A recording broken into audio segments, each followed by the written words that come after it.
자, 이탄희 의원 모셨습니다. 박수로 맞아주시기 바랍니다. 안녕하세요. 반갑습니다. 이탄입니다. 자, 요즘에 어떻게 국감 때문에 바쁘셨죠? 네. 사실 내일도 종합 국감이어서 예. 오늘 좀 밤새야 됩니다. 아, 의원실 가보니까 진짜 이탄희 의원실에 일하기 정말 어려운 거 아니에요? 부자진들 너무 진짜 일이 너무 많을 것 같아요. 왜냐하면 제가 보니까 이탄희 의원님은 완벽주의자잖아요. 이게 논리에 빈틈이 있으면 안 되잖아. 그럼 부자관들도 다 의원 성향에 쫓아가거든. 엄청 힘들 것 같아 보니까. 이 자리를 빌어서 저희 보좌님께 미안한 마음을 전합니다. 고맙습니다 항상. 네. 아, 그동안에 이렇게 조금 이렇게 유튜브나 이런 쪽에는 그 언론 네. 인터뷰도 별로 안 하시지 않았어요? 네, 제가 사실은 뭐 이렇게 원래 우리 의정 활동 본질적인 것들 있잖아요. 네네. 뭐 상임위, 대정부 질문, 또 이제 하여튼 정부 여당 인사들하고 논리적으로 토론하는 거 그런 것들 외에는 많이 못했어요. 그리고 또 뭐 TV도 그러니까 TV 토론하는 거 있잖아요. 네네. 어떤 주제를 놓고 네. 그런 것들만 나갔지. 100분 토론 뭐 이런 거? 네. 뭐 심야 토론이나 그게 제가 역량이 다 커버가 안 되더라고요. 다른 의원님들이 다 하시는 거 보면 저는 진짜 너무 신기해요. 그래서 네. 약간 이제 그런 그 굵직굵직한 거는 좀 나가셨는데 유튜브에 좀 많이 안 나오다 보니까 이제 우리 지지자들하고 당원들하고 소통을 네. 활발히 해야 하는데 네. 거기에 조금 아쉬움이 있어요. 사실 여쭤보고 싶은 분들이 많이 있었거든. 많은 사람들이 이탄희 의원하고 연락하기 힘들다. 왜냐하면 전화하면 이게 피드백이 별로 없다. 너무 바쁜 척 하는 거 아니냐? 막 이런 질투도 좀 있고 뭐 있습니다. 불만도 있고. 그럴 리가 있겠습니다. 네. 저희 이제 진짜 유튜브 오랜만에 나오시기도 했고 옛날에 이제 그렇죠. 총선 때 그렇죠? 총선 때 맞아요. 나왔고. 네. 몇 년만 4년 됐나요? 그렇죠. 벌써? 그렇죠. 4년 가까이. 제가 그때 총선 때는 이제 현장에도 몇 번 가고 그랬었잖아요. 그러셨죠. 맞아요. 예. 네. 우리 또 김홍민 목사, 선대인 막 이런 분들이 같이 열심히 옆에서 거들고 막 그랬는데 아 진짜 그 엊그제 금방 가지 시간. 저 진짜 예. 너무 시간이 빨리 갔고 근데 또 이제 거울을 보면은 이렇게 흰머리가 제가 많이 늘었어요. 3, 4년 전에는 잃지 않았거든요. 근데 그거 보면 내가 늙었구나. 시간 많이 갔구나 싶구나. 네. 야, 그리고 그때 조금 몸이 안 좋으셨잖아요. 힘들었고. 근데 네. 지금 다 좋아지셨습니까?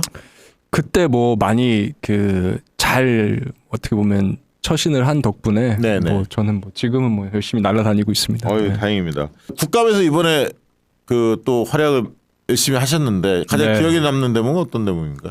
보니까 아까 또 이야기하시던데 그 사면 있잖아요. 비리 정치인들. 네, 네. 저희 법무부 국감에서 가장 크게 비중 있게 다뤘던 거는 사면이었거든요. 네. 그래서 그 태광의 이호진 회장, 또 그 외에도 뭐 부영에 있는 이중근 회장, 종근당의 이장한 회장 이런 사람들이 사실 서민들 괴롭히는데 특화돼 있던 분들이고 뭐 그 중에서 보면은 고용 창출하겠다고 약속하고 거꾸로 이제 임직원들 수백 명 해고하고 지금 이러고 있는 분들이 있는데 이런 분들을 서민 경제 살리기 위해서 사면한다.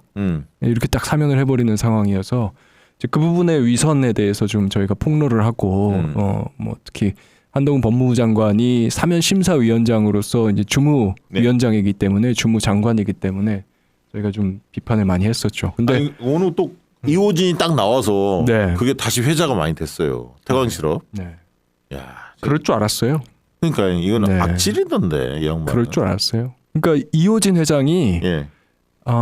제 기억으로는 아마 올해 연초에 네. 뭐 고용 창출하겠다 7천 명 고용한다 뭐 이런 계획 발표하고 그랬을 거예요. 근데 이분이 상습적으로 그렇게 계획 발표하고 실제로 이행을 안 해요. 아, 언론 플레이만 하는구나. 그렇죠. 그래서 제 기억으로는 트러스톤 자산운용인가요? 아마 거기 주주 중에 그 네. 자산운용사가 있는데 그 자산운용사가 주주인데 우리 회장이 지금 얘기한 거 공수표입니다. 그런 이야기를 했어요. 올해 4월 달 정도 됐을 거예요. 그래요. 네, 그럴 정도로 아예 신뢰가 없는 사람인데 지금 이 회장을 풀어주면서 서민 경제 살리기다라고 하니까 도대체 이걸 제가 납득할 수가 없는 거죠. 그리고 또 이런 경우도 있었어요. 그 종근당의 이장한 회장은 운전 기사를 상습적으로 학대하고 뭐 협박하고 이런 분이거든요. 아, 그래요? 네. 한 3, 4년에 걸쳐서 6명의 운전기사들을 그런 식으로 아주 정말 인격살인을 하셔가지고 그 양반 저기 순천인가 어디 자기 고향에 초등학생들한테는 뭐 돈을 주고 막 뭐 그런 그런 것도 막 보도가 됐는데 실제로 언론으로는 이제 그런 것들이 주로 나오죠 보통. 근데 그렇게 서민들 괴롭힌 분들을 풀어주면서 서민 경제 살리기라고 하면 듣는 서민이 어떻겠냐. 저는 그 얘기를 꼭 하고 싶었던 거예요. 네, 서민들 입장에서. 그 무엇보다 이탄 의원님 나오면 제일 첫 번째로 여쭤보고 싶었던 게 한동훈이에요. 왜냐하면 한동훈이 쩔쩔매는 모습 우리가 이탄 의원과의 이 질의응답 과정에서는 그런 걸 이제 우리가 많이 보거든요. 그 얼굴 그 긴장하는 게 느껴져. 한동훈이 다를 때는 막 이렇게 젖혔다가 막 여러 가지 하잖아 폼을 막. 그런데 이탄 의원이 한두 번 조져놨더니 그 다음부터 약간 다소곳하고 긴장하더라고. 근데 한동훈 어떻게 평가하십니까? 뭐 저한테 물어보시면 제가 좋은 얘기가 나올 게 별로 없어가지고. 아니, 느껴보셨잖아요. 예. 근데 저는 참 묘한 게 있어요. 그러니까 윤석열 대통령하고 한동훈 장관이 예. 외면으로 보면 외향으로 보면 마치 되게 달라 보이잖아요. 네네. 달라 보이지. 풍채도 다르고 스타일도 좀 다르고. 저 양반은 좀 술 드시는 거 근데 좋아하실 것 같고. 저는 제가 보기에는 제 눈으로는 본질이 똑같아요. 아 이게 중요하네. 네. 어떻게 똑같습니까? 그러니까 윤석열 대통령, 한동훈 장관 둘 다 본업에 소홀하고요. 네. 그래요? 네, 본업을 하지 않고 근데 그 본업을 안 하는 것에 대해서 지적을 당하면 다른 것으로 싸움을 걸면서 눈 돌리기를 해요. 눈 돌리기. 네. 그러니까 그러네. 지금 우리가 윤석열 정부에 대해서 저는 이제 정확하게 평가를 해야 된다고 생각하는데 한편으로는 검사 정치, 증오 정치를 하면서 또 한편으로는 뭐냐면 무정부 상태를 만들고 있거든요. 네, 네. 그러니까 할 일을 안 하는 거예요. 국민들 너무 불안하잖아요. 네. 전쟁 불안, 민생 불안, 네. 뭐 세수도 계속 펑크 내고 이렇게 할 일은 안 하면서 그것에 대해서 지적받으면 거꾸로 적반하장으로 아 이거 지금 정권 넘겨줬으면 큰일 날 뻔했다 뭐 반국가 세력이다 이렇게 증오심을 이렇게 부추기면서 딴 데로 시선을 돌리거든요.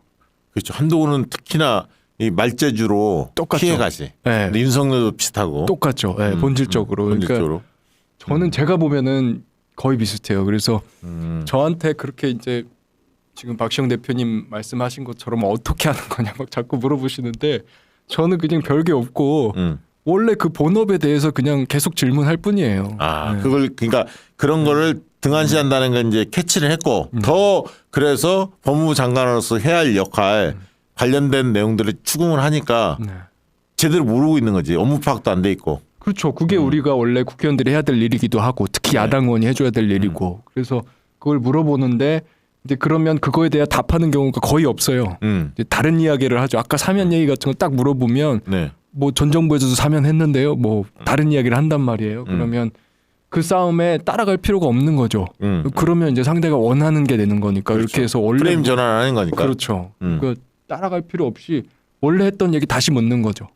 그냥 두 번 세 번 물으면 보통 그때부터 그때 당황해 하면 이 눈동자들이 흔들린다든가 뭐 이렇게 좀 표정 변화가 있거나 아니 몸의 변화가 있잖아요. 되게 사람이.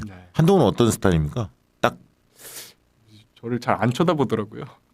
그것도 중요하네. 안 쳐다보는구나. 그럼 뭐 밑에를 봅니까 주로? 글쎄요. 뭐 하여튼 잘 마주치지 않으려고 하는 것 같은 느낌을 저는 좀 받았고요. 네. 근데 뭐 사실 저는 그렇게 막 사람 대 사람으로 뭘 한다라는 느낌은 잘 없고 저는 제 얘기 묻는다. 내가 궁금해서 묻는 거가 아니라 우리 국민들을 대신해서 내가 묻는 거니까 난 내 얘기 한다. 사실 그렇게 하다 보면 나중에 이렇게 드러나는 게 그렇게 드러날 때가 네. 많더라고요. 또 이제 전직 판사였기 때문에 이재명 대표 이제 구속영장 기각이 됐지 않습니까? 네. 그 어떻게 보셨고 또 이재명 대표를 향해서 지금 계속 뭐 수사를 하고 계속 뭐 기소하고 이러잖아요. 네. 저희가 볼 때는 이제 표적 수사, 편향 수사로 보이는데 전반적으로 어떻게 보십니까? 근데 저는 이번에 영장 심사 과정에서 이제 다 폭로됐다고 보거든요. 네. 그러니까 구속 사유에 대해서 보통 우리가 여러 가지 논쟁을 하는데 이거는 지금 구속 사유가 아니라 아예 범죄 사실의 소명 자체가 없다라고 하는 내용들이 수두룩한 거잖아요. 네네. 뭐 저는 거의 그 과정에서 이 지금 수사나 이렇게 흘러온 과정이라던가 아니면 구속영장 청구라던가 하는 것들이 얼마나 지금 정상의 범주를 벗어났는지 이미 다 폭로가 됐다고 생각하고요. 네. 이제는 뭐 그거 가지고 저는 더 이상 왈가왈부할 것도 없을 거라고 봐요. 근데 이제 궁금한 건 이제 예를 들면 이탄희 의원님 같은 경우 이제 전문성이 있으니까 네. 영장 기각 사유라든가 이런 걸 쭉 읽어보면 맥락을 다 이해하시잖아요. 예를 들면 네. 그런데 많은 의원들은 잘 모르는 경우도 있지 않습니까? 사실 그 의미를 네. 그러면 이 의원총회든 어디든 이렇게 예를 들면 이탄희 의원님 같은 분이 좀 해설을 자세히 해주면 이해하기 좀 쉽잖아요. 특히 이탄희 의원님은 흔히 말해서 무슨 대표적인 무슨 친명 의원이나 막 이렇게 흔히 분류하는 네. 그런 기준이 아니단 말이죠. 그렇게 궁금해서 물어보는 의원들은 없습니까? 많죠. 네. 많습니까? 의총에서 아마 제가 제일 많이 발언한 의원 중에 한 명일 거예요. 아 이런 내용에 대해서. 뭐 이런 내용 포함해서. 음. 근데 사실 좀 제가 그게 있어요. 제가 나름 가지고 있는 원칙 중에 하나가 집안일은 집안에서만 얘기하고 아 밖으로 얘기 안 한다. 밖에서는 나란 일만 얘기하자. 저는 좀 약간 당내에서 있었던 일 중에서 좀 가려서 이야기하는 게 좋다고 생각하거든요. 그거를 안에서 토론을 그 자리에서 할 수 있는데 안 하고 이제 밖에 나가가지고 이야기하는 경우에 네. 전혀 이 문제 해결하는 방향이 아니라 딴 방향으로 튀는 걸 너무 많이 봐서. 아니, 그런 게 이제 대표적으로 뭐 김종민 의원이나 뭐 서른 의원이나 사실 이상민 의원 이런 분들은 의총 끝나고 원래 이제 비공개잖아요. 네. 논의하다가 밖에 나가면서 뭐 본인들이 하고 싶은 얘기들이 있잖아요. 본인들이 생각하는 방향대로만 언론 플레이 쭉 하고 그냥 빠져버리잖아요. 그러면 기자들은 신나게 쓰는 거거든. 네. 사실은 네. 다수 의견이 어떻는지도 모르고.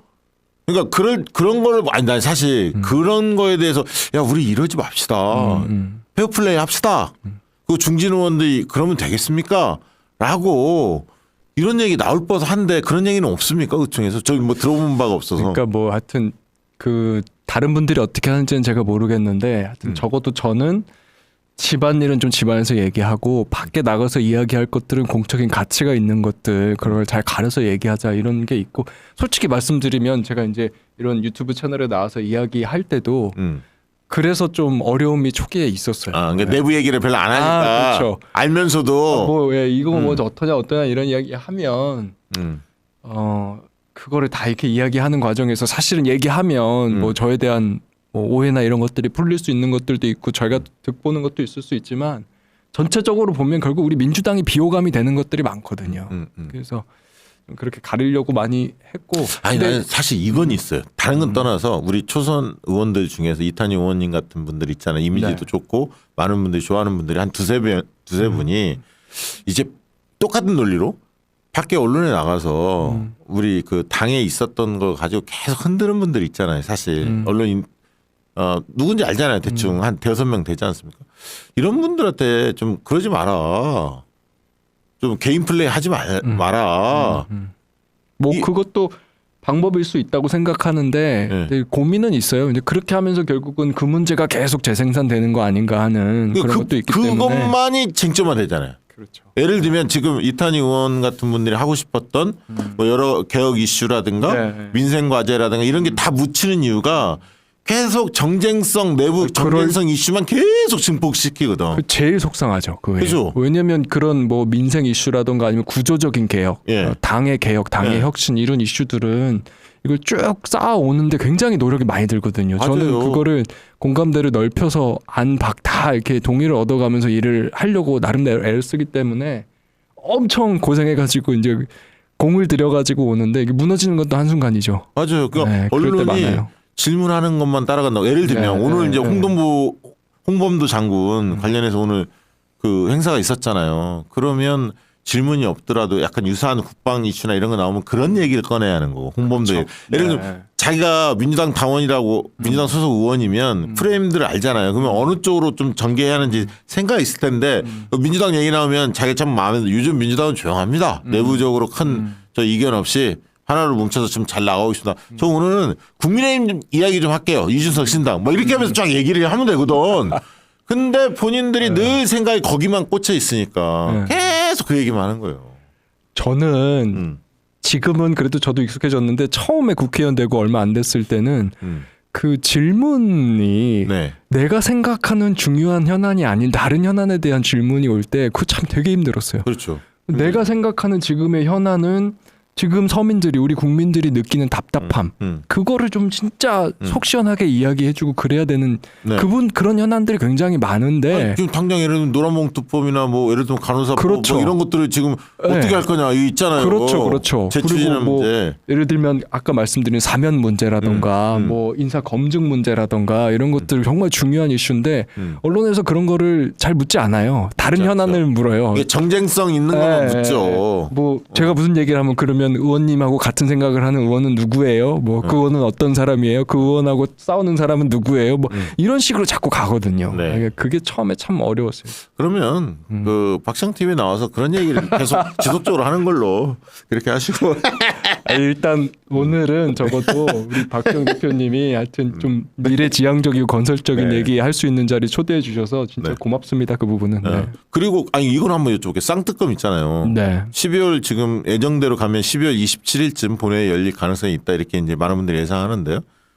개인적으로 보시기에 이게 윤 대통령 스타일상 거부권 행사할까 이게 이제 관심사잖아요. 사실. 네.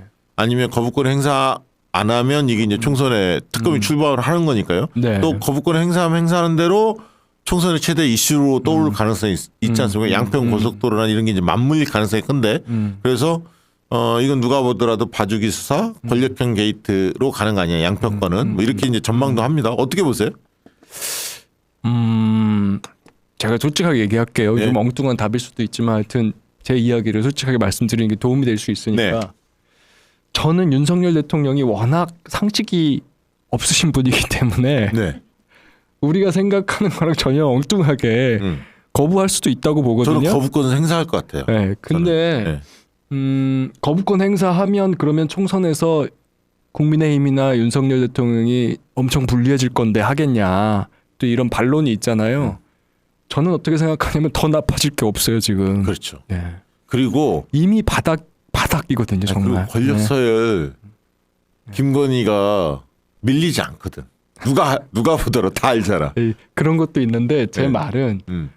이미 다음 선거에서 윤석열 정부를 심판해야 된다라고 하는 저는 국민적 평가는 사실 끝났다고 생각해요 이미. 네. 그게 뭐 여론조사 하면 어떤 거에 따라서는 30% 나오고 어떤 거는 35% 나오고 뭐 ARS 따라 전화 면접에 따라 왔다 갔다 하지만 네. 전체적으로 봤을 때는 윤석열 정부에 대해서 반드시 이번에 경고 사인을 보내야 된다라는 국민적 합의는 저는 이미 끝났다고 보거든요. 이제 변수는 그게 아니라 다른 것들이겠죠. 뭐 그렇죠. 다른 잘못 우리 민주당이 잘하느냐, 우리 민주당이 또 국민들한테 좀 안 좋은 모습 보였던 것들에 대해서 좀 어떻게 해서 덜어나갈 수 있느냐, 뭐 그다음에 다른 미래 비전이 뭐가 되시냐 이런 것들이 쟁점인 것이지. 윤석열 대통령에 대한 평가는 더 이상 낮아질 수 없을 정도로 이미 끝났다. 그래서 그런 면에서 그 쌍특검 문제라던가 뭐 이런 것들이 총선에서 큰 변수라고 생각하고 거기에 너무 집중할 필요가 없다고 생각해요. 그건 그냥 그래요. 그거대로 맞아요. 따박따박 하는 것이고요. 예. 네. 그러니까 대통령도 별로 그러니까 민심을 의식하지 않을 거다. 지금처럼 네. 자기 하고 싶은 대로 할 거다. 그렇게 보는 거죠. 뭐 그럴 가능성이 꽤 있는 거죠. 꽤 있는 거죠. 네. 솔직하네요. 근데 네, 상식적이지 네. 않으니까 말씀하신 대로. 그렇죠. 네. 뭐 지금까지 네. 뭐 몇십 년을 지금 그렇게 살아왔으니까. 자, 이 얘기도 한번 여쭤볼게요. 저희가 그냥 밖에서 볼 때는 민주당 의원들이 너무 기득권 구조가 센 거 아니냐. 네. 저는 솔직히 그렇게 느끼거든요. 그래서 예를 들면 김은경 혁신안이든 뭐 그 전에 뭐 장경태 혁신안도 좀 있었습니다만 물론 사람이기 때문에 다 비슷할 수 있습니다. 왜냐하면 정치인들이 뭐 누구나 재선이 중요한 가치고 목표일 수밖에 없는데 그래서 본인들한테 유리한 부분들과 유불리와 관련된 문제가 나오면 좀 똘똘 뭉치는 경향이 있어요. 그게 무슨 친명 비명 가리지 않고 현역 기득권 카르텔 저쪽에서 말하면 요즘 카르텔 하도 많이 있으니까 저희가 볼 땐 기득권 짬짬이 구조라는 저는 표현을 쓰는데 그게 꽤 있다. 그리고 너무 국회의원들이 모든 걸 다 해야 한다라는 착각 속에 여전히 옛날식 사고를 갖는 의원들도 많아요. 오늘 이상민 의원 같은 게 대표적인 거거든. 그러니까 총선 출마하려고 하는 사람 아니면 조국 장관한테도 그 얘기했는데 감나라 배나라 하지 말라는 거예요. 밖에서 조용히 하라. 총선 나갈 사람 아니면. 그런 거예요. 그러면 뭐 유튜버들이나 정치평론이나 아니면 당원들 목소리 계속 자기가 직접 선수로 뛰지는 않지만 정치에 얼마든지 참여하면서 의견을 낼 수 있는데 그런 거에 대해서 못마땅하고 싫어하는 거예요. 거부 정서가 있어. 이게 이런 의원들도 있지만 상당수 의원은 뭐 그 정도는 아니지만 좀 이렇게 자기가 제가 볼 때는 이건 그 기울어진 운동장인데 공천 제도나 여러 가지 봤을 때 대의원 제도 사실 문제 많지 않습니까? 네. 좀 뜯어 고쳤으면 좋겠는데 이 부분에 대한 의원님 생각 은 어떻습니까? 뭐 일단 문제 의식에 대해서 뭐 전 전적으로 동의하고요. 그러니까 그 이제 선거제도가 내년은 우리가 소선거구로 치르는 걸 확정됐습니다. 네. 그래서 뭐 그 부분에 대해서도 이제 아마 좀 뭐랄까 다른 형태의 지역 선거구나 이런 것들은 이제 이번 선거에서는 논의가 된다. 소선거구 확정됐다. 이것도 이제 중요한 정보고. 근데 소선거구 하에서 이제 사실 현역 국회의원들이 절대적으로 유리해요. 유리하죠. 네, 사실 엄청나게. 그래서 제가 그 김은경 혁신안에서도 제가 주목하는 부분은 그 현역 의원의 기득권을 혁파하는 그래서 정치 신인들도 공정하게 경쟁할 수 있도록 하는 그런 내용들이 굉장히 눈에 띄더라고요. 네. 그래서 뭐 예를 들면 합동 토론회, 그렇죠. 합동 연설회 네. 이거 다시 하자. 온라인으로 하면 되니까. 그렇죠. 예. 네. 그리고 이제 당원들 문자 그거 지금 현역 의원들인 지역위원장들이 사실 다 관리하거든요. 그렇죠. 독식하고 있죠. 네, 그래서 국민의힘은 줘요. 본인의 의정 활동 관련된 것만 당원들한테 보내고 맞습니다. 신인들은 당원들한테 그 문자나 이런 것들을 보내기가 어려운데 그것도 바꾸자. DB를 뭐 어디에서 공적으로 관리를 하고 그쪽에다가 우리가 보내고 싶은 내용들을 현역 의원이건 신인이건 간에 동일하게 제공을 하면 이제 당원들한테 발송을 한다던가. 그렇죠. 시도당에서 그거 가능합니다. 네. 네. 관리를 하고 있으니까 DB 네, 관리를. 네. 그리고 또 이제 결선 투표제 같은 경우에도 중요하죠. 공천에서 예. 네. 잘 아시겠지만 한 3명 경선하면 현역은 대개 한 35, 40 기본 먹고 들어가잖아요. 그렇죠. 솔직한 얘기로. 네. 그러면 3명 경선하면 시인들이 무조건 불리하거든요. 네. 그럼 50%못 넘었을 때 특정 후보가 그러면 과반이 안 되면 결선 투표하자. 이건 또 대선도 우리가 그렇게 주장하고 있잖아요. 이미. 그럼요. 예. 그럼 대선 결선 투표제 그다음에 프랑스 같은 경우에는 국회의원도 결선 투표제 하고 네네. 그런 제도들이 소선거구 하에서는 특히 중요하거든요. 맞아요. 그게 보완책이기 때문에 보완책. 예. 네. 반드시 필요하다고 생각합니다. 네. 아니 그래서 저는 김은경 혁신안 관련해서 의원님이 이제 꼼꼼히 더 한번 이제 국감 끝나면 좀 조금씩 더 꼼꼼히 보셔갖고 이게 이제 당 지도부가 어떤 결론을 내리고 의원들의 이제 공감대를 형성해야 할 텐데요. 왜냐하면 특별당규가 이미 통과가 됐기 때문에 개정하려면 뭐 당원들의 10분의 1 참여가 있어야 하거든요. 쉽지 않거든요. 근데 정치적으로 이건 뭐 얼마든지 결단을 내릴 수 있는 사안이에요. 의원 다수가 동의하면. 그래서 의원들의 기득권 내려놓는 거, 아까 말씀하신 그러한 여러, 그다음에 이제 단수공천, 이걸 이제 되게 걱정을 많이 하죠. 왜냐하면 당직 맡고 있으면 막 단수공천을 줬던 전례들이 조금 있어요. 그랬죠. 맞아요. 그러다 보니까 그러면 그 지역에서 준비했던 사람은 뛰어보지도 못하는 거야. 그렇죠. 뭐 예를 들면 도전 자체가 봉쇄를 당하는 상황이거든요. 이건 민주주의 있을 수 없는 일이에요, 사실은. 그래서 그런 것들에 대해서 한번 입장을 좀 내셔서 좀 그 참신하고 개혁적인 분들 있잖아요. 좀 네. 이런 분들이 우리부터 기득권 내려놓게 함께 동참합시다라고 한번 멋지게 한번 선언을 해주십시오. 저는 그런 거 중요하다고 봐요. 그러니까 좀 미래지향적으로 어떻게 바꿀지 지금 현재 시점에서 막 치고받고 하는 거에서 끝나질 게 아니라 그래서 결국 어디로 가야 될지를 명확하게 제시를 하고 네. 그 부분을 위해서 내가 기득권 내려놓고 헌신하는 거. 아니, 저는 그런 거를 이탄희 의원님이 좀 깃발을 세워주면 많은 분들이 따라서 할 것 같아요. 왜냐하면 아까 있던 어떤 개파성이 크게 있는 분이 아니시기 때문에 그리고 그 전에 이제 흔히 말하는 본인 소신을 많이 밝혔던 분이시기 때문에 의심도 안 할 거고 누가 그거는 이탄희 의원님이 좀 한번 세게 나가셨으면 좋겠다. 네. 강력하게 권유를 드립니다. 알겠습니다. 네.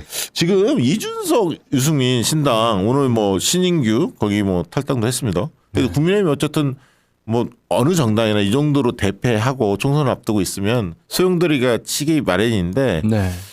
윤석열 대통령이 변하지 않으니까 결국은 희망이 없다 이렇게 보는 것 같아요. 그래서 좀 먼저 오늘 그 친구가 신인규 그 정바세 그 대표가 탈당을 먼저 했고요. 네. 그다음에 이제 이준석 신당이 계속 이야기 납니다. 어떻게 보고 계십니까?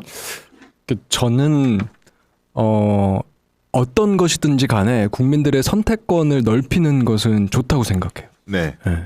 그러니까 국민의힘도 사실은 우리나라에서는 보수 정당이라고 하지만 전 세계적으로 보편적인 기준으로 보면 사실은 보수 정당이라고 하기 어려울 정도로 구구 정당 아니에요? 그러니까 그런 그런 상황인 게 사실 국가적으로 비극이거든요. 네. 민주당이 사실은 유럽 기준으로 보수 정당이죠. 네, 그럴 수 있고요. 네. 그래서 뭐 검찰 개혁이라던가 우리가 뭐 언론 개혁이라던가 이런 이슈들은 사실 이거는 진보 이슈라고 하기보다는 합리적인 자유주의 사회에서는 당연히 되어야 될 이슈이고 정상적이라고 하면 이제 건전한 보수 세력도 같이 연대해서 네. 뭐 그 뭐랄까요? 이렇게 사회적으로 큰 비용을 치르지 않으면서 자연스럽게 갈 수 있는 이슈들이어야 맞거든요. 네, 맞죠. 근데 이제 네. 그거에 대한 걸림돌이 되는 게 방금 말씀하신 것처럼 국민의힘이라고 하는 정당이 굉장히 오른쪽으로 치우친 상태에서 너무 큰 공간을 점유하고 있는 것 네. 때문에 이제 이렇게 되는 건데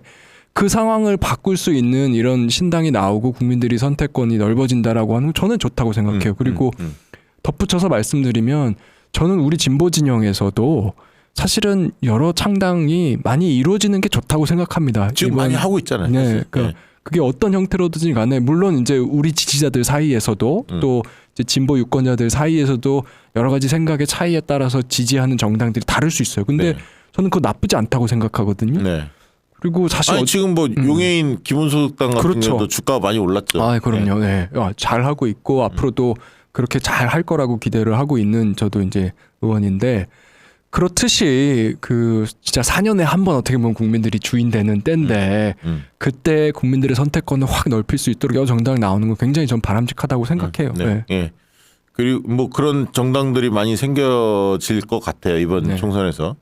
근데 전망은 어떻게 돼요? 이준석 신당 만들어질까요? 그렇게 보세요? 제가 그분을 잘 몰라요, 사실. 아 이준석 잘 모릅니까?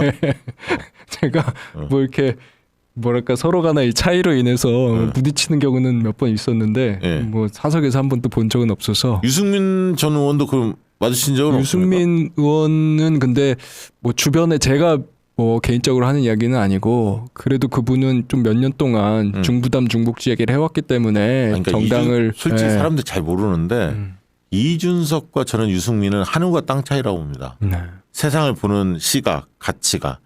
그러니까 그냥 윤석열한테 찍힌 거는 공통 분모고 네. 옛날에 무슨 바른미래당, 바른정당 만들었던 것도 비슷하지만 이 세상을 보는 안목은 저는 많이 다르다고 봐요. 그러니까 이준석은 정말 뭐 예를 들면 재능이 좋다, 애가 순발력이 좋다, 뭐 아무튼 말주변도 좋다, 뭐 이런 장점은 있지만 프레임이 강하고 뭐 이런 장점은 있지만 세상을 보는 눈은 굉장히 치우쳐 있어요. 구구적인 생각을 거의 갖고 있어요. 뭐 젠더 문제도 마찬가지고 뭐 장애인 문제라든가 여러 가지 문제 보면 뭐 예를 들면 경쟁주의, 능력주의로 표장돼 있는 그러니까 공동체에 대한 깊은 안목이 없어요. 승자 독식에 완전 빠져 있는 친구가 이준석이에요. 그런 거에 비하면 유승민은 한 중도 보수 정도의 시각들을 가지고 있잖아요. 저는 굉장히 큰 차이가 있다고 봅니다. 사실. 그래서 당을 만들려고 하면 사실은 목적이 있어야 되거든요. 그 목적이라고 하는 게 내가 어떻게 정치인으로서 앞으로 더 높은 자리로 올라갈 거야 이런 목적을 말하는 게 아니고 세상을 어떻게 바꿀 거다 이런 목적이 있어야 되거든요. 그 목적 없이는 당이 만들어지고 지속될 수가 없는 거죠. 그렇죠, 그렇죠. 그래서 그런 대표적인 정치인이 뭐 제가 남 얘기 잘 안 하지만 안철수 의원 같은 경우는 제가 보면 그런 면에서 좀 많이 사람들한테는 전달이 안 되는 것 같아요. 어떤 걸 하려고 하는 것인지에 대해서. 네. 그러니까 독자적으로 어떤 정당을 만들고 중장기적으로 그것들을 지속시키고 이런 것들이 잘 안 되잖아요. 그러니까요. 네. 아니 그래서- 본인이 밖에 있을 때 워낙 유명했기 때문에 늘 자기가 1등 해야 한다는 생각만 있는 거 아니에요, 그분도? 아니 정치권에서 내가 늘 1등 해야 한다. 밖에서도 잘 나갔으니까 약간 그런 생각밖에 없는 것 같아요. 그래서 그런 예처럼 목적이 명확해야 정당이라고 하는 게 생명력이 있을 수 있다. 당장 한두 번의 선거에서 이기고 지고가 아니라 목적이 명확하면 오래 갈 수 있다. 좀 그게 그러면 좀- 지금 많은 사람들이 사실 원하는 것은 네. 예를 들면 윤석열을 표방한 네. 다양한 정치 세력이 어쨌든 특히 이제 민주당이 압승하길 바라고 네. 민주당이 압승하면서도 좋은 정치인들이 많이 국회에 들어갔으면 좋겠다. 네. 현역 의원들 중에 잘한 사람은 한 번 더 하고 잘 못한 사람들은 유능한 신인들한테 바톤 터치가 자연스럽게 경선에서 바꿔지길 바라고. 그래서 민주당이 압승도 하면서도 좋은 정치인이 많이 들어갔습니다. 이게 이제 첫 번째인 것 같고요. 많은 우리 지지자들은. 네네. 두 번째는 또 아까 기본소득당에는 좋은 정당들이 많이 있는데 이런 정당과 어깨 걸고 200석을 만들 수 있느냐? 이게 이제 고민이란 말이에요. 네. 여기에 대해서 어떻게 생각하십니까? 아유 왜 안 되겠습니까? 그 저는 핵심은 선거라고 하는 게 사실 복잡해 보여도 선거의 핵심적인 구도라고 하는 거는 사실 한 가지잖아요. 그러면 다음 선거에서는 윤석열 대통령과 같은 사실상 어떻게 보면 목적이 없고 증오 정치, 검사 정치 이것만으로 자리를 차지하는 이런 정치인들이 다시 나오지 않도록 윤석열 정부를 제대로 심판하는 거, 제대로 견제하는 거, 이거 하나의 구도로 선거를 치르는 게 제일 중요하다고 생각하거든요. 그렇죠, 네. 그렇죠. 그거 하나의 구도로 선거를 치르게 하려고 하면 다른 부분들에 있어서 우리가 비판받을 부분들, 민주당 포함해서 네. 그 어떤 누구든 네. 그 비판해야 될 부분들이 선거 구도로 너무 부각되지 않도록 그것도 우리가 스스로 인정해야 된다고 생각해요. 오히려 그렇죠. 그러니까 먼저 그렇죠. 혁신할 걸 먼저 해야지. 맞습니다. 예. 우리가 스스로 혁신하고 우리가 개혁의 약속을 했던 것들 지키고 겸손하게 그런 모습을 보여줘야 국민들께서 저거를 내가 나서서 이번에 반드시 지적하고 저 세력을 심판해야 돼 이런 생각을 안 하시게 되는 거잖아요. 네, 네. 그러니까 가장 큰 문제인 윤석열 정부에 대한 심판에 집중할 수 있도록 만드는 거. 예. 그게 핵심이라고 그러니까 봐요. 흔히들 이야기는 민주당이 국민들한테 그동안 약속했던 거, 그다음에 이거는 좀 바꿨으면 좋겠다라고 이야기하는 것을 민주당이 선제적으로 그렇죠. 그거를 해소해 나가면 네. 그래서 국민들의 신뢰가 더 높아지면 이제 말씀하신 대로 윤석열 정권을 확실히 심판해 주십시오. 그렇죠. 그 프레임에 모든 국민들이 다 집중하고 판단할 거다. 맞습니다. 그 얘기죠? 네, 그렇습니다. 그래서 저는 이제 많이 이제 우리 지지자들께서 말씀하신 것 중에 그런 거 있잖아요. 180석을 몰아줬는데 네. 과연 뭘 했느냐. 저는 그 질문을 우리가 피하면 안 된다고 생각해요. 네. 아픈 대목이죠. 네, 그 부분을 절대 피하고 얼렁뚱땅 넘어가면 안 된다. 그렇죠. 우리가 단독 180석을 했었는데 네. 이걸 여당일 때 그리고 사실 야당이 되고 나서도 왜 제대로 국민들한테 효능감을 주는 정치를 하지 못하고 세상을 바꾸지 못하느냐 이런 것들을 좀 직시를 하고 그거에 대해서 좀 성찰적인 답을 내놔야 된다고 봐요. 가장 근데 그 부분에서 가장 그 먼저 바꿔야 할 부분은 뭐라고 보십니까? 저는요.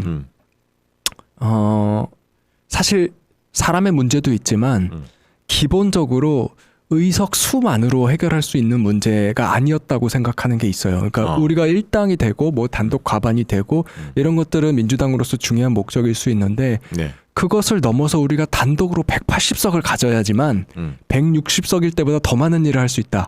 그건 아닐 수 있거든요. 어떤 면에서는 2020년에 우리가 지역구만으로 사실 163석을 했었는데 맞아요. 네.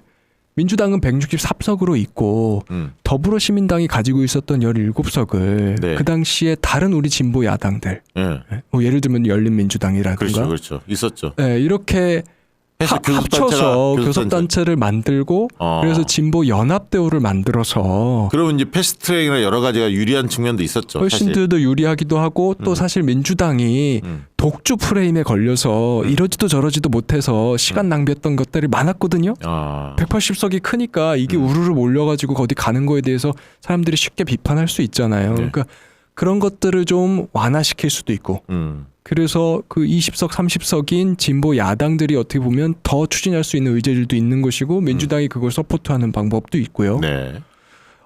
또 반대로 이런 것도 있어요. 저는 만약에 그런 구조였다고 하면 정권을 뺏기지 않았을 거라고 봐요. 오히려. 네, 왜냐하면 일단 결선 투표제를 아마 했을 가능성이 제일 높고요. 제도를 바꿔서. 그렇죠. 그러면 결선 투표제가 됐으면 당장 우리 이겼지. 다음 2022년 대선 이겼죠 무조건. 이겼죠. 뭐 숫자로 계산을 하고. 뭐 여러 가지 네. 표가 있지만 그 표가 윤석열 쪽보다는 그래도 네. 다 이재명 대표 쪽으로 오죠. 그럼요, 당연히. 네. 그리고 또 더 근본적으로는 윤석열 대통령이 된 이유는 딱 하나거든요. 민주당 혐오 정서를 만들어서 그거에 대해 편승해서 반대 후보를 찍게 만든 거잖아요, 그냥. 네. 그러니까 결국은 민주당을 때리면 반사 이익을 국민의힘이 다 가져가는 그 1대1 구조. 양당 구조. 그렇죠. 예. 그 구조로부터 벗어나는 거기 때문에 민주당만 때려가지고는요 대통령 될 수가 없어져요. 예. 그러면 민주당 외에 다른 정당들이 여럿이 있는데 다른 정당들 사이에 차이가 없잖아요. 윤석열은 왜 민주당을 그럼 저렇게 공격하냐? 너는 네가 하려고 하는 정치는 뭐냐? 그거에 대해서 답 안 하고 정치할 수 없게 되거든요. 그 전에는 보면은 이제 예를 들면 정의당이 삼지대에 있었는데 정의당은 사실은 반 윤석열 노선을 견지하지 않았어요. 솔직히 얘기하면 윤석열 제대로 때린 적을 저는 본 적이 별로 없습니다. 물론 비판을 했겠지만 눈에 별로 안 들어왔어. 왜냐하면 검찰 문제나 언론 문제라든가 민감한 문제에 대해서 실제로 정의당 지도부가 적극적인 면을 하지도 않았고 그러다 보니까 이제 민주당 이중대 소리 듣지 않으려고 오히려 국민의힘 이중대 같은 느낌이 들었단 말이죠. 근데 지금 말씀하신 건 그걸 얘기하는 게 아니라 그때 얘기했던 더불어시민당이든 기본소득당이든 다양한 정당들이 그렇죠. 만약에 네네. 원내 교섭단체를 해서 여기서 우리보다 더 진보적 의제를 이야기하고 그럼요. 윤석열 정권을 더 매섭게 때리기도 하고 검찰 개혁에 네. 앞장서기도 하고 이런 식으로 했으면 그렇죠. 훨씬 더 우리가 그럼요. 훨씬 좋았다. 더 상황에 대해서 유연하게 대처할 수 있었고요. 그 진보 연합의 구성이 굉장히 중요한 거예요. 그래서 저는 그 부분을 우리가 이번에 단독 180석이 아니라 세상을 바꿀 수 있는 연합의석 예, 그 부분이 정말 중요하다라고 생각하고 그거를 우리 민주당이 사실은 계속해서 약속해 왔어요. 이 얘기를 제가 처음 꺼내는 게 아니고요. 이게 우리 민주당의 약속이었어요. 예, 김대중 대통령도 말씀하셨고 노무현 대통령이야 정말 뭐 모든 것을 걸고 실천하시려고 하셨던 원래 분이고 노무현 대통령은 다당제 선호 예, 그리고 하셨죠. 예. 그리고 우리 이제 이재명 지금 당대표께서도 대선 때도 여러 차례 말씀하셨던 거고 제3의 선택이 가능해야 효능감이 올라가고 그래서 국민들이 정치 참여가 늘어나야 우리 민주당도 더 좋다. 이제 그런 것들을 우리가 약속을 계속 해왔기 때문에 그런 거를 우리가 인정을 하고 피하지 말고 예, 우리 기득권을 어느 정도는 내려놓고 그래서 저는 그래서 위성정당 같은 것들 과감하게 우리가 위성정당 금지법 추진해야 된다고 봐요. 예, 밀어붙이고요. 윤석열 대통령이 거부권 행사하는지 안 하는지 보자. 이렇게 그냥 과감하게 치고 나가고 마치 뭐 우리가 국민의힘하고 똑같이 위성정당을 만들 수밖에 없는 기득권 세력이냐. 이렇게 취급당할 때 가만히 있으면 안 된다고 보거든요. 지금 네. 이제 그래서 사실은 이제 지금 당장 당면에 있는 이제 선거법 네.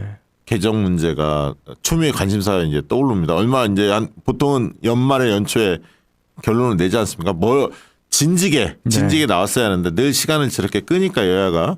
근데 저는 이제 이준석 신당 이야기가 나오니까 선거법 개정에 있어서는 적어도 민주당이 확실하게 주도권을 틀어줬다.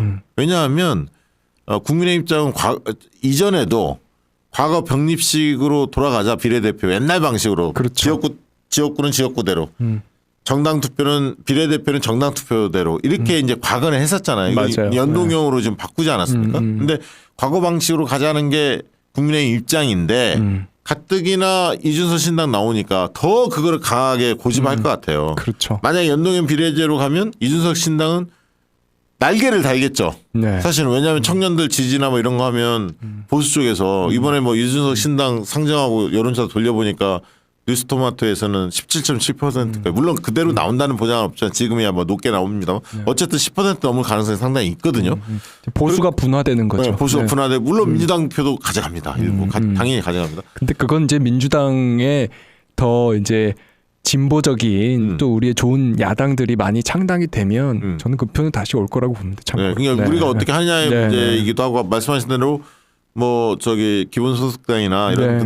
등등의 그렇죠. 사회민주당 이런 네네. 뭐 민주당 쪽하고 그래도 색깔이 네. 유사한 분들이 네. 얼마나 뛰느냐의 문제일 텐데 어쨌든 그래서 만약에 과거 방식으로 선거제로 돌아가면 민주당이 최대치는 제가 볼 때는 과거 방식으로 돌아가면 180석이에요 사실은. 그렇죠. 21대 총선 정도 될 겁니다 아마 180석. 비례대표 양당이 반씩 가져가는 구조라면. 또 국민의힘은 뭐 110석 그렇죠. 정도 될 거예요. 나머지 약간 군소정당 무소속이 가져가는. 이게 크게 안 바뀔 겁니다. 21대 총선 구조가 그대로 거의 가는 거죠. 그대로 간다고 네, 봅니다. 저는 네, 네. 대략. 그리고 국민의힘은 그걸 원하는 거죠. 그러면 사실은. 이제 네. 개헌 저지선을 확보하는 거야. 국민의힘 그렇죠. 입장에 비토권을 가져가는 거죠. 비토권을 가져가는 네. 거야. 이제 그렇게 왜냐하면 100석 밑으로 떨어뜨리기는 어려워요. 비례를 한 네. 20석씩 양쪽에 양 정당이 가져가 버리면 병립 상태에서는 병립 그렇죠. 상태에서는 네. 100석 무조건 국민의힘이 영남 기반이 있기 때문에 넘어간다고 봐야 하는 거고. 근데 이제 만약에 선거법 개정에서 연동형 비례제로 간다. 그러면 양 정당은 사실상 비례정당을 상당 부분 비례 의석을 포기하는 거거든요. 그렇죠. 네. 그러면 이제 제3세력들이 가져가는데 거기는 이준석 신당이 있을 수도 있고 아까 기본소득당, 사회민주당, 뭐 진보당, 정의당, 국민주권당 뭐 많잖아요. 열린민주당 뭐 굉장히 많은 정당이 이제 녹색당 뭐 이렇게 생겨나는데 네. 그런 정당들 중에서 좀 신뢰를 좀 더 얻는 국민적 그렇죠. 기대가 높은 정당들이 좀 가져가겠죠. 예를 들면 보수 쪽인 이준석 신당이 좀 가져갈 것 같고 진보 쪽은 요즘 추세로 보면 기본소득당이 좀 가져갈 가능성이 네, 상당히 네. 있어 보이고요. 네. 우리 그런 식으로 분화될 거 아닙니까? 또 많은 당이 나오겠죠. 진보 쪽에서는. 진보 예. 쪽에서 많이 나오겠죠. 그렇죠. 그 우리가 일단은 정리를 좀 해야 될 것이 지금까지 선거법에 대해서 이야기가 너무 막 복잡하게 좀 있어가지고 설명 좀 해주세요. 우리 시청자도 잘 모를 거예요. 결론이 중요한데요. 그래서 이번 총선은 소선거구로 치르고요. 비례대표 47석, 지역구 253석 이것도 바뀔 가능성이 거의 없고요. 저 제로라고 봅니다. 그대로 갑니다. 그러니까 그대로 가는 거예요. 현행법대로. 변수는 딱 하나만 남은 거예요. 국민의힘이 요구하는 병립형 퇴행. 그러니까 촛불 전선거제로 돌려달라고 국민의힘이 지금 요구하고 있어요. 민주당에. 그 요구를 우리가 받아줄 거냐 말 거냐. 그렇죠. 그것만 남은 거죠. 그거 딱 하나 남은 거예요. 이제 원래는 이제 민주당에서는 권역별 비례, 석패율제 해서 특히 TK 그다음에 뭐 PK 이런 우리로서는 굉장히 어려운 지역에 섬지에서 고생했던 분들을 최소한 특히 TK 같은 경우 한두 분이라도 반드시 배지를 달게 만들겠다. 그게 이제 석패율제, 권역별 비례 이렇게 연동된 건데 이제 그래서 그것이 그거를 명분으로 병립을 받아달라고 하는 게 국민의힘의 요구인데 그렇죠. 이제 저는 그걸 소탐대실이라고 봅니다. 그러니까 왜냐 일단 그렇게 세 개 권역으로 바꿨을 때 네. 실제 우리가 원하는 효과가 세계 권역도 설명해 줘야 돼. 사람 몰라. 네. 그러니까 옛날에 한번 제가 설명을 드렸는데 지금 국민의힘에서 이야기하는 거는 네. 권역별 비례를 하되 영남 한 권역, 호남 한 권역 이게 아니고 네. 영호남 합쳐가지고 한 권역으로 하라는 거예요. 그러니까 PK하고 호남, 네. 그다음에 충청하고 TK 강원이 하나. 이게 물론 밑에는 제주가 붙고요. 네. PK 호남 제주가 붙고 충청과 TK와 강원이 하나 붙고 수도권이 하나 붙고. 근데 이렇게 해가지고 PK하고 호남이 같이 붙으면 영남에서 민주당 당선자들이 더 나오는 게 아니고요. 어차피 낙선한 사람들 중에서 가장 득표가 많은 민주당 후보들은 호남 쪽이에요. 이게 무슨 얘기냐면 네. 이게 이제 대권역으로 묶여버리니까 그렇죠. 네. 이 호남 따로 PK 따로가 아니라 호남 PK 제주까지 합쳐서 만약에 석패율제를 적용하면 아싸하게 떨어진 사람들을 양당에서 구제해 주는 방식인데 그렇게 되시는 호남에서 아싸에서 밀린 사람이 네. 될 수도 있다. 뭐 그 얘기죠. 그렇죠. 그렇죠. 그리고 국민의힘도 마찬가지로 호남에서 국민의힘 떨어진 사람이 되는 게 아니고 영남에서 떨어진 사람, 그렇죠. PK에서 그러니까 떨어진 사람. 그러니까 달라지는 게 없어요. 그래서 우리가 얻을 건 굉장히 작고 잃을 거는 이런 촛불 전으로 돌아가는 거예요. 그러면 이렇게 되면 만약에 우리가 그 유혹을 거부하고 근데 그게요. 네. 이런 건 있어요. 만약에 거기에서 세부적인 조항으로 각 당이 대권역 내에서 석패율을 적용하는 범위는 각 당이 알아서 한다. 그러면 예를 들면 호남에서 호남 쪽은 석패율 적용 안 할게. 민주당은 PK하고 제주만 할게.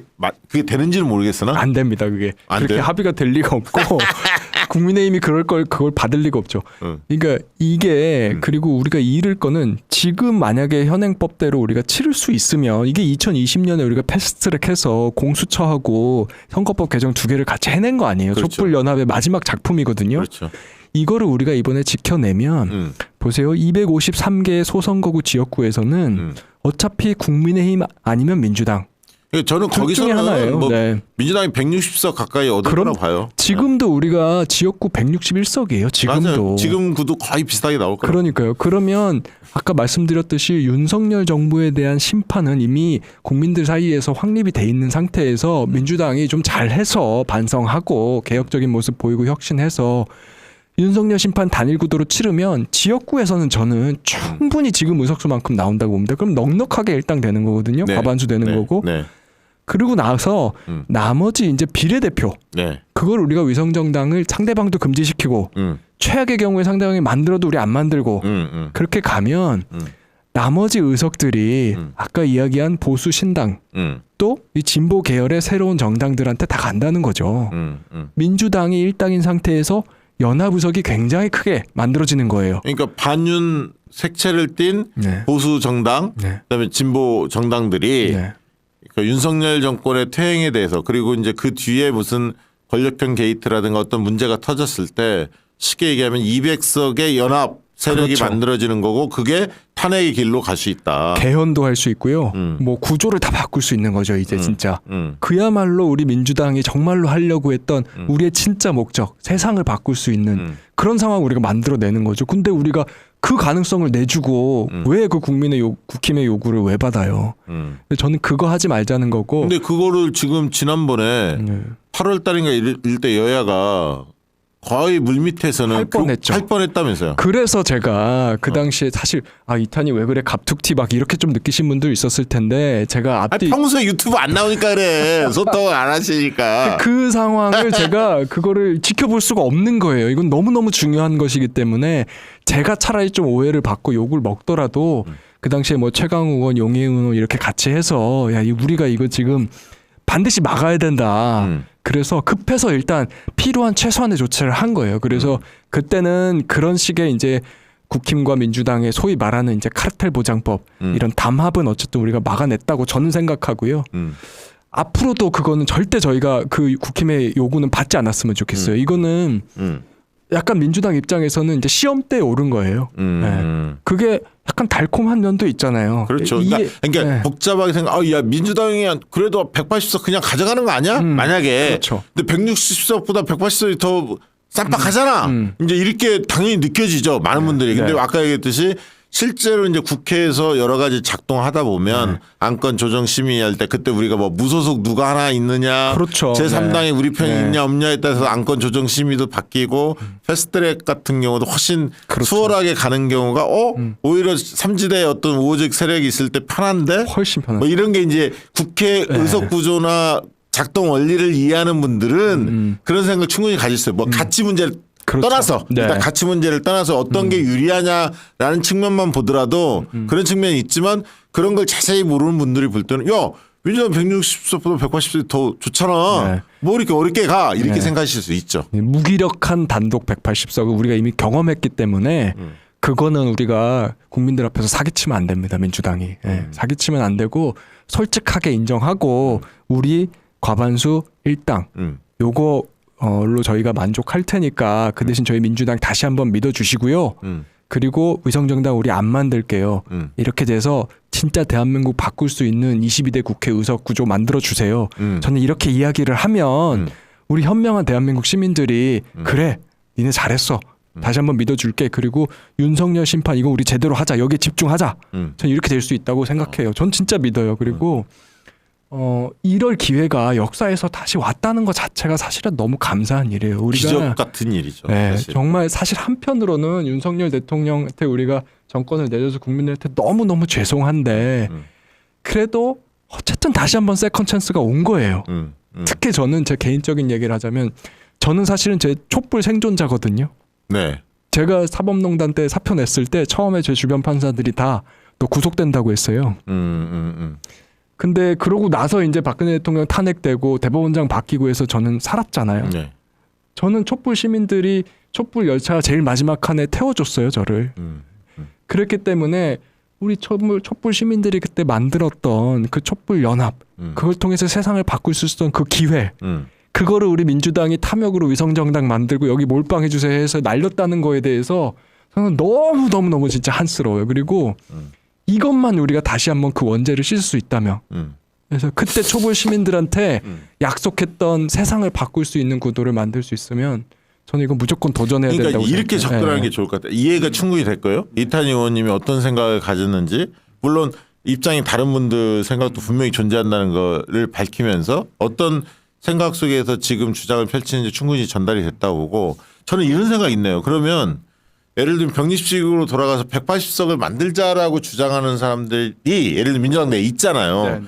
그럼 그분들은 그런 180석을 가졌을 때 어떤 일을 할 수 있고 그래서 어떤 목표고 어떤 일을 할 수 있다라는 걸 정리해내서 발표를 해야 하는 거고. 그렇죠. 자, 의총에서. 네네. 이제 이탄희 의원님 같이 우리가 160석을 갖더라도 연합 정치를 통해서 사실상 180석 그리고 보수신당까지 만약에 한다면 이 200석의 흐름을 만들어낼 수만 있다면 어떤 일이 가능한지 그리고 보수신당 빼더라도 연합을 통해서 180석의 연합 정치가 되면 무엇을 할 수 있는지를 각자가 구체적인 상을 제시를 하고 그거 가지고 토론을 해서 합리적 결론을 내리는 게 맞죠. 너무 좋습니다. 저는 그게 맞다고. 네. 근데 당장 연합 200석은요 대통령이 거부권을 행사할 수 없게 돼요. 네. 지금 우리 윤석열 대통령이 거의 다 거부해버리잖아요. 그지 뭐 노란 봉투 보이든 뭐든 네. 뭐 다 거부하잖아요. 네, 거부권이 무력화되기 때문에 그때는 정말 우리가 입법으로 할 수 있는 모든 구조적인 개혁, 당연히 검찰개혁, 언론개혁 들어가는 거고요. 네, 바로 실행할 수 있게 됩니다. 아. 저는 이게 좀 거꾸로도 한번 생각해 보시면 야 좋겠어요. 그러면 진보적인 전당이나 보수신당에도 예를 들면 양곡관리법 막 우리가 거부권 쭉 된 것들 있잖아요. 간호사법 뭐 우리가 아까 얘기했듯이 그 노란봉투법부터 시작해서 언론개혁법 네. 뭐 그다음에 방송법도 그렇죠. 네. 검찰개혁 관련 네. 뭐 예를 들면 한 10가지의 개혁 과제를 도출하고 이거에 시민사회가 정리를 해서 이거 민주당 받을 거냐 네. 이거 기본소득 받을 거냐 정의당 받을 거냐 진보당 받을 거냐 국민주권당 열린민주당 뭐 이렇게 사회민주당 다 묻고 또 이준석 니네 신당의 입장은 뭐야 이런 걸 좀 명확히 해서 그렇죠. 네. 야 그러면 이러이러한 거는 일치된다 10가지 중에 한 6가지는 똑같네 그럼 그럼요. 이거부터 추진하자 네.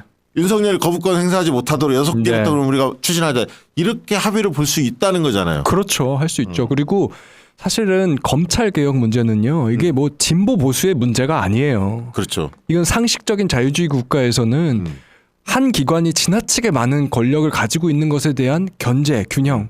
이건 당연히 해야 될 개혁 과제인 거거든요. 네. 근데 이건 저는 이제 합리적인 보수 세력이 있다고 하면 동참시킬 수 있다고 생각해요. 아니 그 그래서 국민의힘 지지층 조사해 보면 검찰 개혁에 대해서 한 10명 중 서너 명 정도는 동의해요. 그럼요. 왜냐하면 옛날에는 그러지 않았는데 윤석열 정권 들어와서는 검찰 출신이 아니면 길을 못 피거든. 국민의힘 내에서도 그렇죠. 그걸 알거든. 이게 정치가 이상하게 가네. 검찰들이 다 헤쳐먹는데 이거 말이 안 되잖아. 이렇게 느끼는 국민의힘 그 인사들도 꽤 많고 지지층들도 그 생각 갖고 있기 때문에 맞습니다. 저는 뭐 얼마든지 동참할 수 있다고 봅니다. 보수신당들도. 그리고 이제 제가 꼭 한 가지 또 이야기하고 싶은 게요. 반대로 만약에 이 정치 개혁이 안 돼 가지고 우리가 국민의힘의 유혹에 넘어가서 이 카르텔 보장법 촛불 전으로 회귀하는 거 동의해 줘 버리잖아요. 그러면 윤석열 대통령은 비토권을 확보하게 됩니다. 아까 말씀하신 대로. 그러면 2027년 대선까지 이대로 쭉 가는 거예요, 그냥. 그러니까 의석은 많은데 뭔가 되는 건 없고. 되는 건 없고. 물론 이제 국회의장이나 이런 사람들은 뭐 예를 들면 일각에서 나오는 저도 동의합니다만 추미애 예를 들면 그런 개혁 성향이 강한 다선 의원들이 중에서 누가 좀 선출이 되면 좀 바뀌는 거 아니야 이렇게 이제 기대하는 분들도 아니, 있습니다. 뭐 지금보다 낫죠. 소소하게 바뀔 거는 없진 않죠. 근데 기본적으로 윤석열 대통령이 가지고 있는 비토권은 그대로 가는 것이고 그러니까 거부권을 무력화시킬 수는 없다. 없죠. 그리고 200석을 돌파해야 한다. 그리고 더 이제 본질적으로는 요즘 미국에서 트럼프가 기세 등등하잖아요. 네. 제가 미국 민주당 지지자면 아마 진짜 기가 막힐 것 같아요. 4년 전에 그 트럼프가 의회 난동을 정말 선동하고 그래요. 막 난리 났었잖아요. 그렇게 끌려 나갔던 사람이 그렇게 어떻게 힘겹게 트럼프를 몰아냈는데 지금 4년 뒤에 또 돌아오잖아요. 상상도 못했던 일이죠. 그렇게 되는 구조가 바로 증오 정치 구조거든요. 그러니까 의석수가 중요한 게 아니에요. 110석이든 120석이든 비토권만 가지고 계속 버티면서 상대방을 악마화하고 상대방을 수사하고 상대방 증오심을 불러일으키면 대선 때 또 거꾸로 어부지리로 정말 도저히 우리가 예상하지 못했던 사람이 이번에 윤석열 대통령 되듯이 또 되는 이 상황이 반복될 수 있다는 거예요. 그러면 우리나라 정치는 그냥 5년마다 정권 교체만 반복하면서 시간만 계속 보내는 거예요. 이 구조를 우리가 깰 수 있는 기회가 왔는데 이거를 우리가 그 국민의힘의 유혹에 넘어가서 과거로 돌아가면 안 된다. 그럼 민주당 의원들 내에서 솔직히 지금 이탄희 의원님처럼 생각하는 견해 그런 견해에 공감하는 분들이 얼마나 있습니까? 늘어나고 있다고 저는 생각합니다. 늘어나고 있다고 생각해요. 왜냐하면 아니 특히 이준석 신당 보면서 여러 생각들이 있을 것 같아요. 정무적으로는. 그러니까 사실 제가 아쉬운 거는 이제 정치를 많이 한 선배들일수록 소위 말해서 이제 정무적인 감각이 뛰어나시니까. 그래서 그때그때 상황에 따라서 빨리빨리 사고를 전개하세요. 근데 저 같은 스타일은 제가 옳다고 생각하는 것에 대해서 심사숙고하고 일단 방향이 정해지면 그냥 그날의 상황에는 일희일비하지 않고 쭉 끌고 나가는 거거든요. 그래서 이 이야기를 그래서 지금 1년 반 동안 저는 하고 있는 거고요.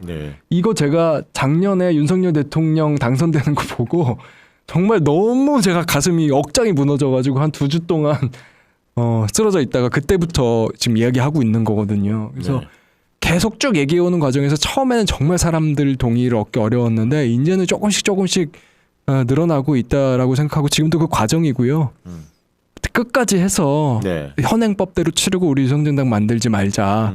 이것만은 반드시 저는 달성하고 싶습니다. 네. 네. 이제 그 생각하신 그런 견해에 대해서 충분히 좀 어필이 네. 된 것 같고요. 많은 분들이 이제 고민을 할 것 같아요. 오늘 방송을 보시는 분들은 검찰 얘기 잠깐 하나만 더 들어가 네. 보죠.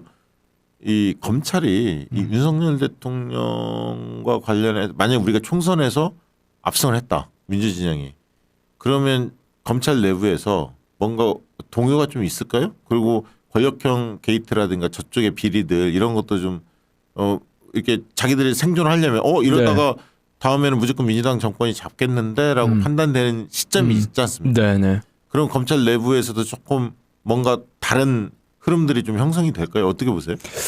제가 자세한 건 모르겠는데 만약에 우리가 지금 계속 이야기하고 있는 연합의석 그래가지고 정말 대통령 거부권이 무력화되는 상황이 되면 네.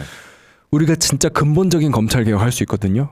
수사 기소 분리해가지고요. 예. 검찰 수사관 통으로 떼내서 검찰 수사관청 만들어주면 돼요. 그리고 검사들은 검사청에 있어라. 얘들은 법률가니까 직접 수사 뛰어들지 말고 기수만 해라. 검찰 수사관청에 대해서 기소할 건지 말 건지 결정하고 견제해라. 그리고 재판 들어가가지고 판사들하고 같이 법률가 대 법률가로 유죄 입증해라. 네.